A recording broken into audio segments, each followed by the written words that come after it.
உயிர்க்கோளம்.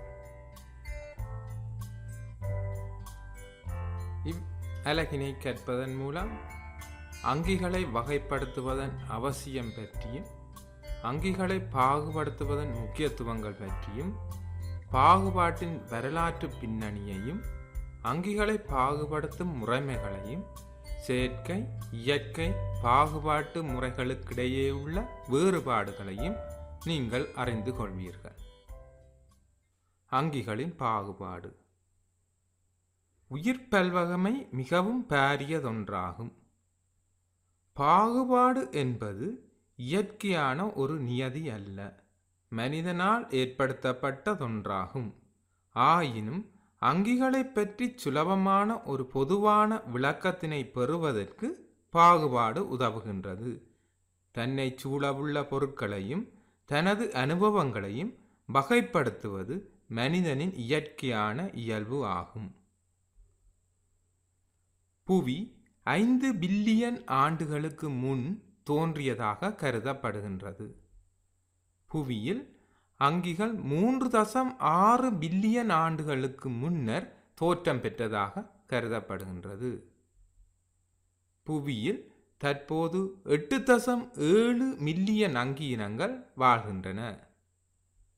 எனவே அங்கிகளை யாதேனும் ஒரு முறையின் கீழ் வகைப்படுத்துவதன் மூலம் கற்றல் இலகுவாக்கப்படுகின்றது. பொது இயல்புகளுக்கேற்ப அங்கிகளை கூட்டங்களாக வகைப்படுத்தல் அங்கிகளின் பாகுபாடு என அழைக்கப்படுகின்றது. அங்கிகளை பாகுபடுத்துவதன் முக்கியத்துவங்கள். அங்கிகள் தொடர்பான கற்றல் இலகுவாக்கப்படுகின்றது. பெயரிடப்பட்ட அங்கியொன்றின் சிறப்பியல்புகளை இனங்காண்பது இலகுவாகின்றது. சில அங்கிகளை பற்றி கற்பதன் மூலம் முழு உயிருலகம் பற்றியதுமான அறிவினை பெற்றுக்கொள்ளக்கூடியதாக இருக்கும். அங்கி கூட்டங்களுக்கிடையேயான தொடர்புகளை கூறக்கூடியதாக இருக்கின்றது. பொருளாதார முக்கியத்துவமுடைய அங்கிகளை இனங்காணக்கூடியதாக இருக்கின்றது. பாகுபாட்டின் வரலாற்று பின்னணி. கிரேக்க தத்துவ ஞானியான அரிஸ்டோட்டில் முதன்முறையாக விஞ்ஞான ரீதியிலான பாகுபாட்டினை முன்வைத்தார். இவர் கிமு காலத்தில் வாழ்ந்த ஒருவராவர். இவரை உயிரியலின் தந்தை எனவும் அழைக்கலாம். ஸ்வீடன் நாட்டு இயற்கை விஞ்ஞானியான கரோலஸ் இலினியஸ் என்பவர் சிஸ்டீமா நேச்சர் எனும் தனது நூலில் 4200 விலங்கு இனங்களை பாகுபடுத்தினார். இவர் இரு இராச்சிய பாகுபாட்டினை முன்வைத்தார். ஒன்று கிங்டம் பிளான்டே, கிங்டம் அனிமேலியா. அவரது படத்தினை நீங்கள் அவதானிக்கிறீர்கள்.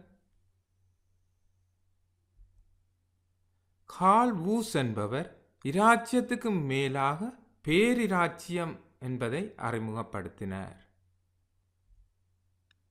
1866 ஜெர்மன் உயிரியலாளரான ஏர்னஸ்ட் ஹெகெல் என்பவர் 3வது இராச்சியமாக கிங்டம் புரோட்டிஸ்டா என்பதை அறிமுகம் செய்தார். அவரது படத்தினை நீங்கள் அவதானிக்கிறீர்கள். 1969 விட்டேக்கர் என்பவர் 5 இராச்சிய பாகுபாட்டினை அறிமுகம் செய்தார்.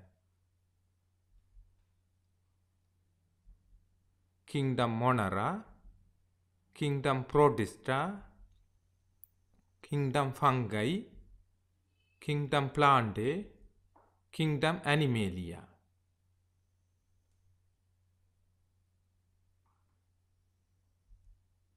அங்கிகளை பாகுபடுத்தும் முறைகள். புவிவாழ் சகல அங்கிகளினதும் பாகுபாடு பிரதானமாக 2 வகைப்படும். செயற்கை முறை பாகுபாடு, இயற்கை முறை பாகுபாடு. நாம் இனி செயற்கை முறை பாகுபாட்டினை பற்றி நோக்கவுள்ளோம்.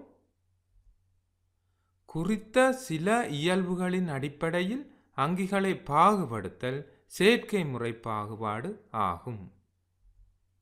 இப்பாகுபாட்டில் அங்கிகளுக்கிடையிலான இயற்கையான தொடர்பு எதுவும் காட்டப்படவில்லை. கூர்ப்பு வழி தொடர்பும் இடம்பெறவில்லை. எதுவித தொடர்புமற்ற அங்கிகள் ஒரே கூட்டமாக்கப்பட்டிருந்தன. இக்காரணங்களால் செயற்கை முறை பாகுபாடு ஏற்றுக்கொள்ளப்படவில்லை. இப்பாகுபாட்டிற்கு உதாரணம் விலங்குகள் சிறகுள்ளவை சிறகற்றவை என வகைப்படுத்தப்பட்டன. எனவே இப்பிரிவில் பூச்சிகளும் பறவைகளும் ஒரே கூட்டத்தில் வந்தன. எனினும் இவற்றுக்கிடையே பாரிய உடலியல் உருவவியல் வேறுபாடுகள் காணப்படுவதை நீங்கள் அறிவீர்கள். இயற்கை முறை பாகுபாடு. அங்கிகளின் கூர்ப்பு தொடர்புகள் வெளிக்காட்டப்படும் வகையில் உருவவியல் உடற்தொழிலியல் குளியவியல் மூலக்கூற்று உயிரியல் போன்ற இயல்புகளை கருத்தில் கொண்டு உருவாக்கப்பட்ட பாகுபாட்டு முறைமை இயற்கை முறை பாகுபாடு ஆகும். எனவே இப்பாகுபாட்டில் உருவவியல் உடற்தொழிலியல் குளியவியல் மூலக்கூற்று உயிரியல் போன்ற இயல்புகள் கருத்தில் கொள்ளப்பட்டுள்ளமை முக்கிய அம்சமாகும். இயற்கை முறை பாகுபாட்டின் இயல்புகள். ஒரே இனத்தைச் சேர்ந்த அங்கிகளிடையான இயற்கையான தொடர்பு வெளிக்காட்டப்படும். வெவ்வேறு அங்கிகளிடையேயான கூர்ப்பு ரீதியான தொடர்புகளை விளக்கும். பாகுபாட்டின் ஒழுங்கமைப்பு மட்டங்கள். இனம் ஸ்பீசிஸ், சாதி ஜீனஸ், குடும்பம் ஃபேமிலி, வர்ணம் ஓர்டர், வகுப்பு கிளாஸ், கணம் பைலம், இராச்சியம் கிங்டம், பேரிராச்சியம் டொமைன். இனங்கள் பல சேர்ந்து சாதியும் பல சாதிகள் சேர்ந்து குடும்பமும் பல குடும்பங்கள் சேர்ந்து வர்ணமும் பல வர்ணங்கள் சேர்ந்து வகுப்புகளையும் வகுப்புகள் பல சேர்ந்து கணத்தினையும் பல கணங்கள் இராச்சியத்தினையும் பல இராச்சியம் பேரராச்சியங்களையும் உருவாக்குகின்றது. இதுவே பாகுபாட்டின் ஒழுங்கமைப்பு மட்டமாகும்.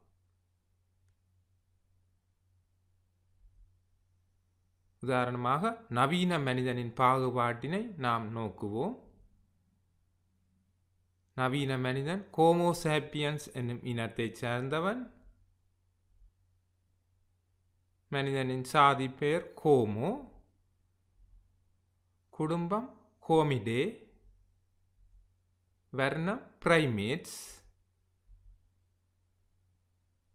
மனிதன் முலையூட்டிகள் என்ற வகுப்பினைச் சேர்ந்தவன். கணம் கோடேட்டா, இராச்சியம் அனிமேலியா, பேரிராச்சியம் யூக்கரியா. இது பற்றிய விவரங்களை இனிவரும் பகுதிகளில் நாம் நோக்கலாம்.